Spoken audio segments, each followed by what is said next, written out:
Hey guys, PB here from the Home Automation Project. Do you have a very complex IoT setup and you are having sleepless night thinking what will happen if one of them goes down and you're not aware of it?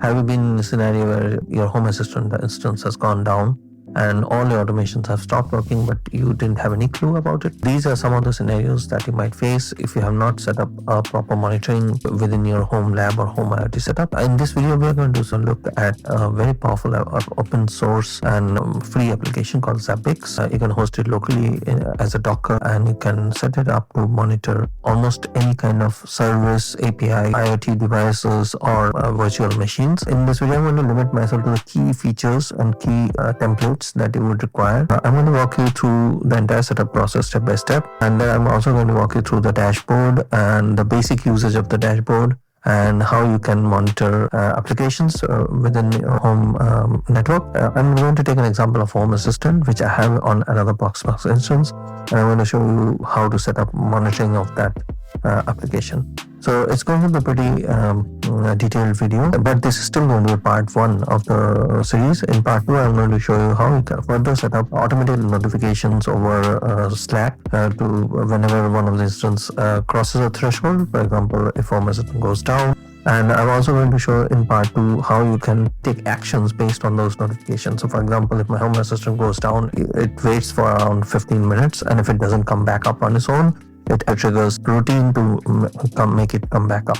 So it's going to be quite detailed and advanced, and hopefully these 2 videos give you a good insight on what kind of monitoring and action-based setup you can have locally for free. So without further ado, let's get started.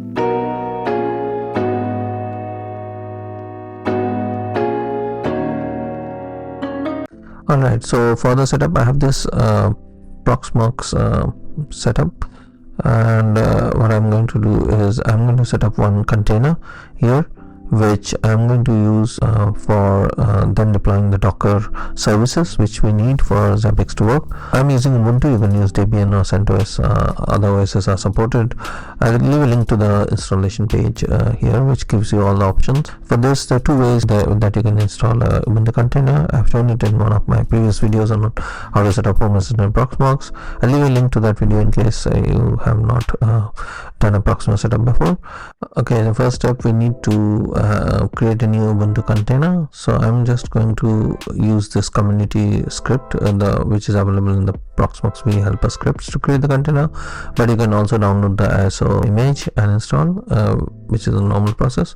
I'm using this 24.10 version of Ubuntu because I found it to be compatible with most of the required stuff. So let's just do that. I'll copy the script from here, and here I'll go to the shell and I will just paste the script and hit enter. It goes with the default setup, but one thing I need to change here, I'm going to change from the default setup. I need to increase the RAM and the disk space for this. So virtual machine ID, that's fine, just hit OK. Yeah, so that's fine, hit OK. Yeah, so this I'm going to give like minimum 8 GB is recommended here, but yeah, I'm going to give 20. I have plenty of space. Okay, just name it as Zabbix demo. Hit OK. And speakers 2 is fine. RAM, okay, this is quite important. I'm going to give it at least 8 GB RAM, but 4 GB is the minimum that is required, I would say. But also you need to, there's a concept of proxy. How it works is like Zabbix Server does all the monitoring and triggering and notification kind of thing, and it requires a lot of RAM to do that. However, you can set up proxies for each nodes or each specific servers that you have, and those proxies can do all the monitoring and they can send the data back to the server. In that case, there's less memory usage of your server. But for this setup, we're not going to use in proxy, so I'm going to give it more RAM. It's a more advanced topic, so we may probably have to cover it later, or you can explore it on your own. But let's just at least give it, I would say, give it at least 4 GB RAM. Bridge will leave the default bridge, default, no VLAN not required. Everything else will be default. Hit enter. Yes. Okay, now let's give it some time to build the image. Once it's done, we will come back. Okay, so the setup is complete. As you can see, we have this Zabbix demo container. We need to go to cloud init, and you can see the user. We need to set this as root, and we need to give it a password so that we are able to log in and run the scripts. We also need to change this to DHCP, at least in my case IPv4 DHCP. Leave the IPv6 as static and blank, which means it's disabled, and hit OK. And then I'm going to regenerate the image. Yeah, this will allow my Zabbix demo instance to have access to internet. And now let's start. So this should be booting up now. Yeah, let's wait for it to boot up.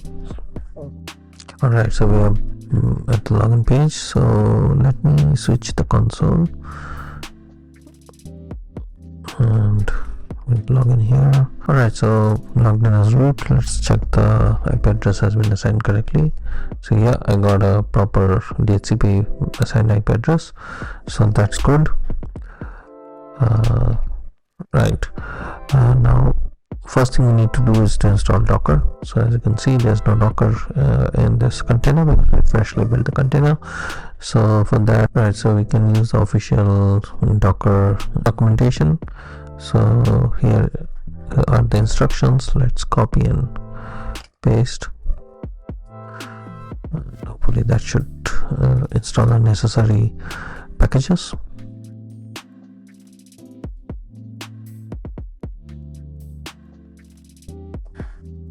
Okay, and then the other bit here,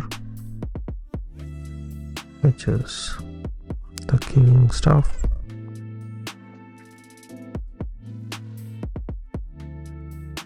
Okay, now the last step is to install the Docker packages, which is this one here. So let's copy and paste, enter. Alright, so we have got the Docker services installed now, and the final thing that we'll need for our setup is a Docker Compose. Double check that it's okay. So that has already been installed as part of the command, so perfect. Now what are we installing? So if you go to the official documentation page for container installation for Zabbix, you can see that there are a few things we need to install. Zabbix Server is the most important component, which is the one which is going to do all the monitoring and triggering and notification stuff. That's the one we're going to deploy as a Docker service. The Zabbix web interface is where we'll be able to visualize all this stuff along with the dashboards, etc. There's also we'll need a database for the Zabbix server to be installed. Either it could be MySQL, PostgreSQL. For this video we're going to use PostgreSQL as the server. If you want as the database, and if you want to monitor the database and so on, you can optionally install something like pgadmin or adminer to have a look at that, and then optionals as proxy and Java gateway. We are not going to install them, but they are available. The documentation is available for them as well, and it's just an extension of the just two more Docker services if you want. And finally we are going to install Zabbix agent. Now this agent is something which is the one which actually monitors your host operating systems, the host services. So basically you can deploy an agent in each of the servers if you want to, and this agent will then connect back to the server and send the stats. And yeah, so this agent you will see will install it with privilege mode. As an example, we're going to install the agent on this Proxmox, so it is going to monitor this machine, but you can as well find the documentation to install it in other types of operating systems as well. So you have agent version for Windows, version for Mac, etc.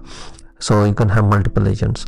The version we are going to use is Zabbix Agent 2. So Zabbix Agent 2 is the newer version of the Zabbix agent, so I'm going to install that. If you want more details, you can like what each of these individual components do, you can go to this process documentation, and you can go through the details of each process. Yeah, and you have this official repository on GitHub. Here you can find you can see all these Docker Compose files, so you can use Docker Compose to install. So there are two ways you can do this. You can run individual commands for each of these services. It gives you more control, but it is quite time taking. Or you can just use one Docker Compose, custom Docker Compose, to install all of these services as one package. I have Docker Compose which I'm going to use. I'm going to share that as a link in the description, but you can also refer these official versions. So the one which I have is kind of based on this Ubuntu PGSQL latest. So this is the base of my Docker Compose. I have just modified a little bit based on my experience, like some things that work right out of the box and some things I had to tweak. So one of the things I had to do is I added some static IP addresses at the Docker level. One of the common problems I've seen is that it is difficult for the agent to connect to the server, so I have assigned static IP address. The other thing is the server connecting to the PostgreSQL. It's just some quirks in Docker. Sometimes it behaves a bit strangely, but in my version of the Docker Compose, I've just given them some static IP addresses, and it works pretty fine. So yeah, you can go ahead with this vanilla script, and if it works, fine. If it doesn't, you can probably try out my script and maybe just modify it according to your needs. Right, so before we do that, let's create a directory for the Docker Compose, and I'm going to just create go to this path, so /user/local, I'm hoping here /src, and then I'm going to create a directory Zabbix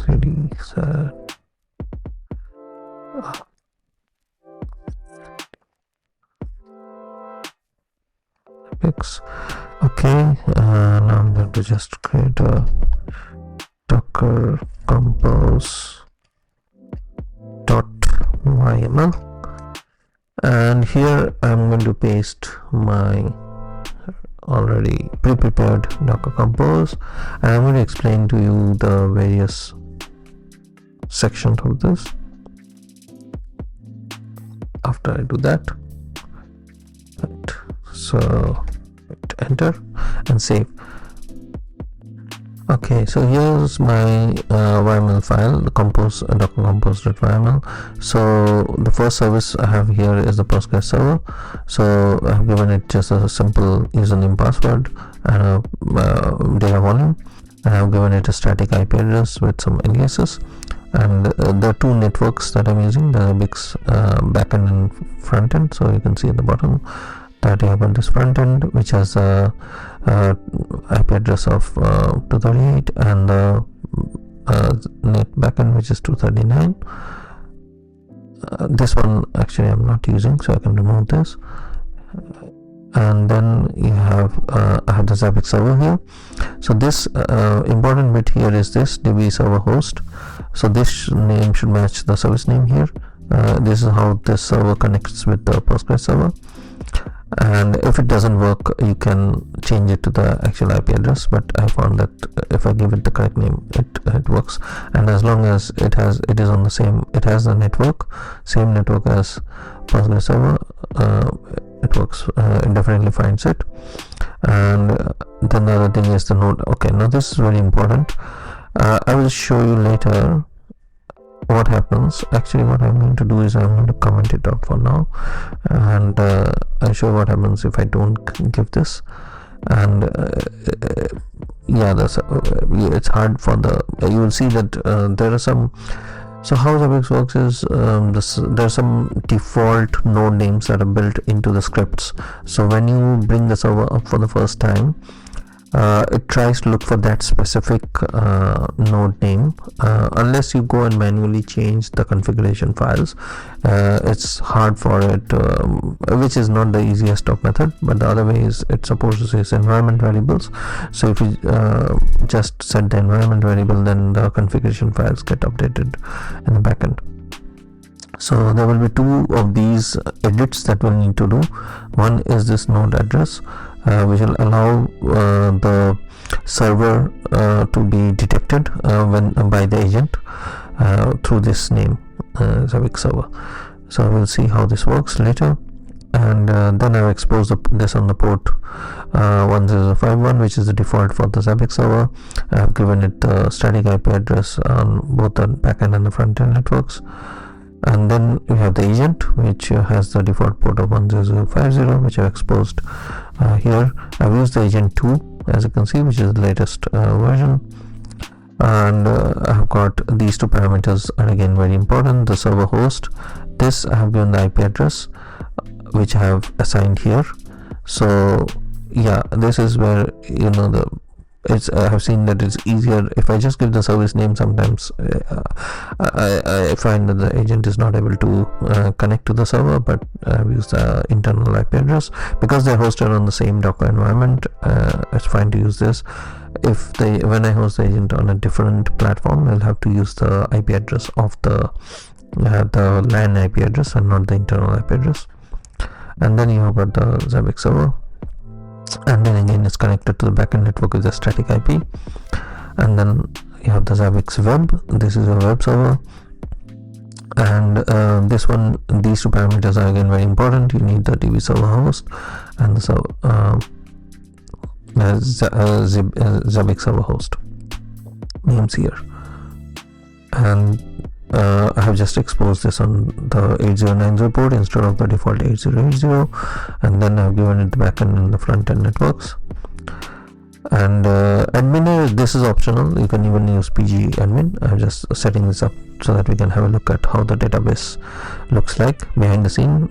There's quite a few tables that the server creates, and then we have the definition of the networks. I can remove this because I'm not using it anywhere. We can do docker compose up. Let's see. So it will take a bit of time because it's going to download all the packages. It will take some time. Let's give it some time and we'll come back to this once the installation is finished. In the meantime, one point I wanted to mention, I forgot about it, is the Postgres version. So if you see here, I've used the 16.9 version, although I think versions of 17 are available. It's because I've seen some issue with Zabbix server not working well with the version 17 and above. Hence, I have used version 16.9. It may be possible that this issue is now fixed, but yeah, the last time I tried, couldn't get it working. So I'm sticking with 16.9 for now. Alright, so there you go. The services are starting now. Yeah, I think it started. So let's just halt it for the time being. Right, and I'm going to use the -D option and start them again. So let's wait for them to get started. See, it does say it started, but let's see what's the real status here. And we're just waiting for this thing here, the web server, to start as well. Yeah, there you go. So everything is it's healthy. So let's go here and type the 18. That's the one with the 8090 port, and voila, you got your welcome page. So the default username is admin with a capital A. This is very important, it's case sensitive, and Zabbix with small, everything in lowercase letter for the password. Yeah, and then hit sign in, and hopefully we'll see some magic happening. Right, so this is the default landing page, and the very first thing you will notice is Zabbix server running no, and the Zabbix agent is not available. Don't worry, we need to fix both of these. So as I mentioned earlier, there are some default values built into the configuration files. You can go and tinker with the configuration files directly in the Docker by using the docker exec bash commands and update the configuration, but there's a better way to do it from here. So first thing we need to resolve is the agent itself. If you click here and you go to host, you will see that it is trying to look for the default address of 127.0.1, which it won't. So what we need to do is we need to give it the IP address that we have assigned, the static IP address on the Docker container that we assigned to the agent. So if we go back to the Docker compose file that we used, just copy it from that file. So this is the IP address of the Zabbix agent. So this is the IP address I had, the static IP address I had assigned to the Zabbix agent. So that's the one I'm using here. I'm going to hit update, and you can see it refreshes. So there's a minimum delay of 2 minutes for anything to refresh. You can force a cache refresh through a backend command. You can go to this monitoring section, and here there you see. So you can see it has become available now. So if we go to the dashboard, so the issue with the agent has been resolved, and this is the thing, and you can see here it started gathering stats on the Proxmox box. So these are the various types of issue levels that set up by default, and you can see this is the availability metrics and this is the severity metrics.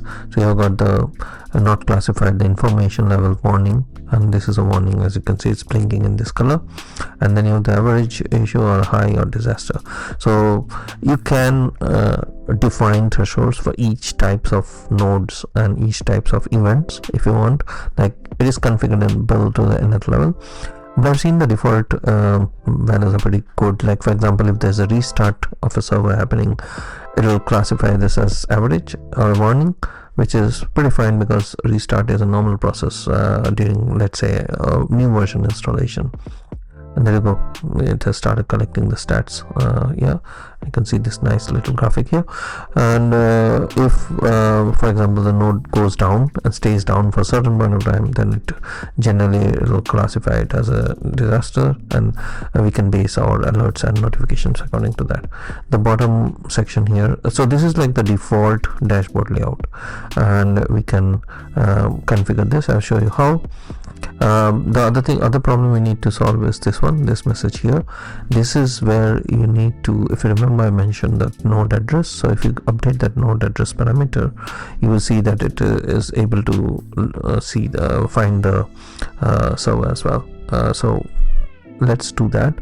Let's go back to this, and remember to navigate to the directory we had previously created if you have rebooted your PC, and let's bring the Docker compose down. Yeah, okay.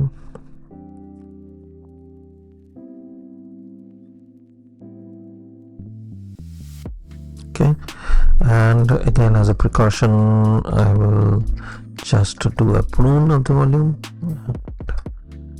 just so that there's no when I bring it back up, the tables are created fresh in the PGSQL DB. And let's check it has actually worked. Yep, it has worked. Now we will open the Docker compose file, and I'm going to just uncomment this line here and save. And now I'm going to do doc compose up -t and hit enter. And let's give it a few minutes to bring everything up and running.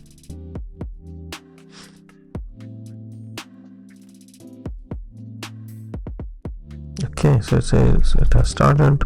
Let's verify. It's still, the web is still starting. We'll wait for it to, okay, so the web server has started. As you can see here, the web service has started, and we're back on the login page. So let's just enter the default login credentials, hit enter, and as you can see here, it has connected, it has found the server now. So that parameter, and it has even managed to find items and triggers. So this is your default dashboard. You have this default view where you can filter on the timing of the updates that you want to see. You could collapse this, and this will be your main dashboard. And you can see once the monitoring kicks in, you will see these graphs getting updated here and the meter gauge here. But you can change all of these setup on the dashboard. This is just a global view, and if you click here on all dashboards, so you can see there are some other views as well. You can just look at the Zabbix server, server health, but the biggest thing is you can create a dashboard here, and you can create a completely empty dashboard. Or what you can do is we can go to this global view and click edit dashboard here and make some changes. So for example, I don't need this geomap, so I can just delete it, and let's say I can increase the size of these widgets so that it, if you want like that. So it's a very responsive UI, as you can see. And if you hover your mouse here, you can see this, it's giving you this option to click and add your own widget. So for example, I can add a widget here of discovery status, and we can do that, or we can add a widget of a gauge, and then we can so if you select some of these widgets will require you to select an item. So item is nothing but basically you can save one of the values that you want to monitor. So something like a memory, for example, if you just type, so it can give you this type, it's like a typepad, so you need to type few letters, or a CPU utilization, and you have more advanced configuration here where you can angle it differently. So instead of 180, you can make it 270 degree angle, or you can change the, like, it's the configuration parameters are endless. By the way, this thing here in curly braces, this is what is called a macro. So this is something which is only between curly braces. This is a system defined or inbuilt macro. So this is something which the Zabbix uses in backend as its own scripting. So there are a lot of these system defined macros which you can use or you can set if you are a more advanced user of Zabbix. The other notation is one with curly braces and a dollar sign, so that will be user defined macro. We'll see an example of using that when we configure the Proxmox monitor. If you cancel, it just goes out. So yeah, and once you want to save the changes, hit save changes, and your changes are saved. So this is where we edited the global view here. Okay, let's go through the menus on the left here. So monitoring is where you will see the hosts which are being monitored. Services, if you configure any services, you will see them here. Inventory hosts, you will see the hosts that are you have configured. You can list the host here, but you can't create the host here. So if you want to create the host, you will need to go here and use the create host option here up top. So we'll do that for the example that we'll go through. Then you have got the reports, which gives you things like audit and action log. Pretty useful if you want to see what happened recently, past, let's say you set up a monitoring and you had an action defined like a notification. You can check the action log out to see if the notification was sent or not. You can see the notifications from here, or you can see the action log if the action of sending the notification has been carried out or not. Data collection is probably one of the most important place where you can use these templates. So these are the templates that are available in the system by default. You can use any of these templates to configure. You can set up hosts as well, and you can see that the current host, the Zabbix server, is already configured here by default, but you can, when we add more, we can see them here. Discovery, this is pretty important. If you want to auto discover, so one of the features of Zabbix is to auto discover any services on the network, so you can configure this. So for example, we have this local network, this is disabled by default, so I can go and configure this to, say for example, I wanted to look up my local LAN, local network. I'm going to update it, and if I click here, it gets enabled. So yeah, we'll have to give it a few minutes for auto discovery to kick in. It runs at an interval of 1 hour, but let's come back to this. We'll see how this discovery works and whether it is able to. So if you remember, under monitoring there is this section discovery, so this will tell you if that discovery action results in finding any other devices or services on the local LAN. Next one is alerts. So these actions, these are pretty important section as well. Here we can configure the service actions, the trigger actions, discovery actions. As an example, if you go to trigger actions, so you can see report problems to Zabbix. This is like one of the default ones, but you can create an action here and you can add a condition, and based on that you can add an operation. We'll see this in detail in the next video where we do the notification setup. You got media types.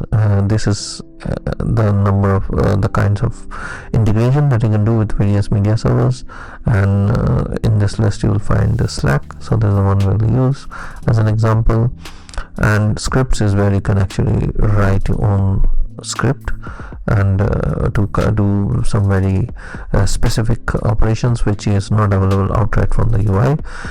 Advanced configuration, but again we will see an example of a simple script which we can use here. Users, you can add user groups, roles, and API tokens. Authentication and administration, you have got all the administration, housekeeping, etc. options here. As you can see, one of the users you will see is this admin user that we are using. You can manage this. You can change the admin password from here, or you can enable a guest user if you want for normal monitoring task. You can use that user as well. API tokens, Zabbix does offer an API interface as well, which you can use to connect to third-party integration. For example, you can connect it to n8n workflow, and you can get the monitoring data into that workflow and trigger maybe notifications from the n8n workflow or some other such workflow-based tools as well. And yeah, that's more or less the menu. So next, let's look at setting up monitoring on a host. I will take the example of my Home Assistant instance, which I have set up on a different Proxmox box. It could be in the same box as well. You could have this as one of the nodes in the same Proxmox box as you have the Home Assistant instance. In my case, my requirement was that these two are physically different machines, different Proxmox environments, because my use case is where, let's say, the Home Assistant Proxmox environment, the Home Assistant VM has gone down, or the Home Assistant Proxmox environment itself has gone down. I should be alerted, so I'm monitoring it from a different Proxmox box, but you could have them on the same one if it is not a common scenario in your network, and you may just be monitoring the VMs, so you can use that method as well. But let's go ahead and see how we can set up our own custom hosts for monitoring. Right, so this is my production Proxmox box. You can see there's quite a few services which are running on the left, and this is the one VM100 that I will be using as an example of monitoring. So as you can see, this is up at the moment, and let's go here and let's start the configuration. So we can go to this host section here, and on the top right you have this create host option. So let's click that, and let's give this name as Proxmox prod, and the group will be virtual machines. So just type virtual, yeah, and template. This is the most important bit. So what type of host you're trying to monitor is template will decide. So here we are going to search for Proxmox VE and select this. And as soon as we do that, there are these other tabs which pick up this template and offer some variables. So the most important thing here is we don't need to set this up. We can ignore this, but we need to go to macros, and here we need to set certain values up. If you go and refer to the documentation for Proxmox, it will tell you what are the most important bits. So here you need to change the token ID, the token secret, the URL host, and if required the port. So any of these inherited, so these are, you can see these are user defined parameters, so these are inherited from the template, but at the moment it's disabled. But to change the value, we just hit change here, and this one also will hit change, and the host will hit change. The port for my case is default 8006. I don't need to change it, but if you want, you can hit change here and just type the value here, and then you can go to inventory, Yeah, the rest of the options don't need to worry, and just hit add. So there you can see it has created this host, but it won't work right like just now, because we need to fill these values. So the first thing, easiest thing to fill here is the host. So in my case, the host ID is, I'm just going to type in the host ID here. Okay, so this example, my host ID is on a different VNet, sorry, on a different subnet, or a VLAN in my case. But what I've done is, in the firewall, pfSense firewall, I've given the permission for this host, which is our 9918 hosted service, to access this VLAN, and specifically this box. And if you have any firewall rule blocking, then you need to enable it to be able to reach this box if the box is on a different subnet. And then we need the token ID and secret. Now this is a Proxmox related thing, so we need to set these values up on the target Proxmox machine. It's fairly simple to do, so we'll see how we do it. So in this Proxmox instance, we'll click on this data center section, and here if you open this permission section, you will find there's this API token and user. We can I already have a user because I am monitoring this server already, but we can add a new one if you want. So let's add a new one, Zabbix demo. Yeah, and we actually don't need to fill anything else. We can just keep it as a PAM standard and just hit add. So we have got this user now. So what we can do is we can go to API tokens, and we can add an API token.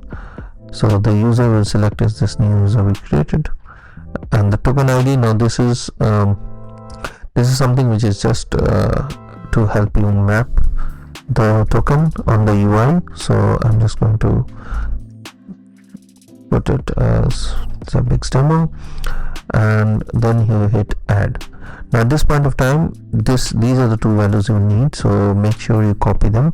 The secret is something which you will see only once when you are generating the token, so you need to copy it and put it in the as a value, macro value here, and before you hit close, right? So let's do this. Let's copy the secret, and in case you don't want it to be visible, you can just convert it to secret text. We now have the token belonging to this other user, and we can hit update. But what you will see is it will immediately show a problem because it can't access anything yet.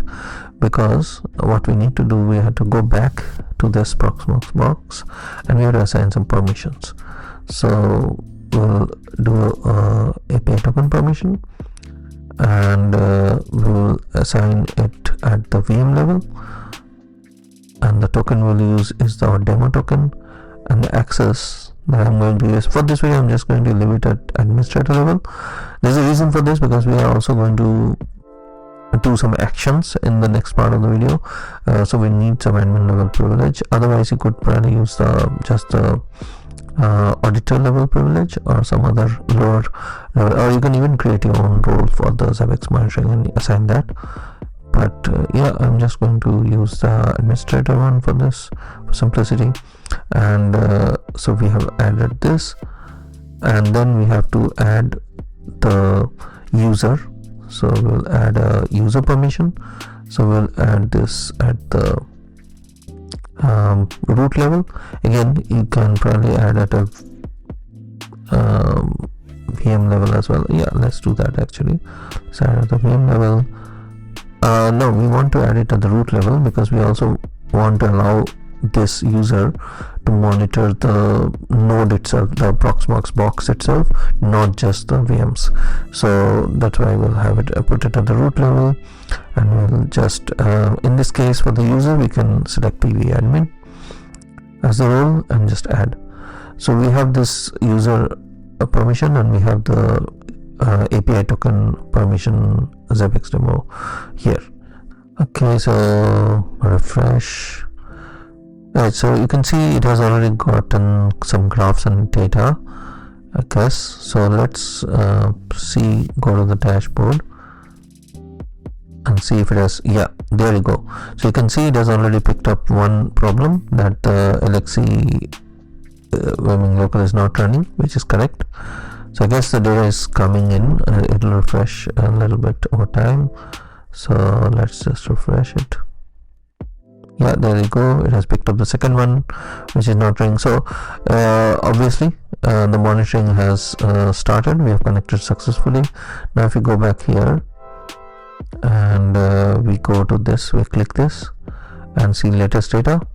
So this is where you will see everything that it has picked up. So it has, so you can see at individual VM level, so computer-based level, it has so if you see the, so there is one node here, computer-based, which is running, that has picked up all the items or the data points. Then you have the one for the next one, then the next one, and so on.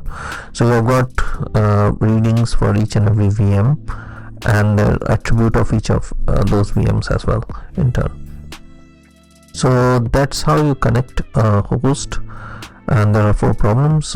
If you go to the dashboard, you can see it's just picking up the ones which are not running, which is fine. Now what we want to do is we want to monitor a specific VM, like our Home Assistant VM, right? So what we can do is we just click on edit dashboard, and here we can click add, and then we can go here, down here, and let's say we just want to track one item. We can even do multiple items, but we can do an item card or item value. So let's do item value, for example, and the item, let's say Home Assistant for, right? So here we can track one item, let's say the uptime. As you can see, it's tracking the uptime here, only the time it's overcrowded. And maybe what we can do is what's the change indicator, and the value is fine.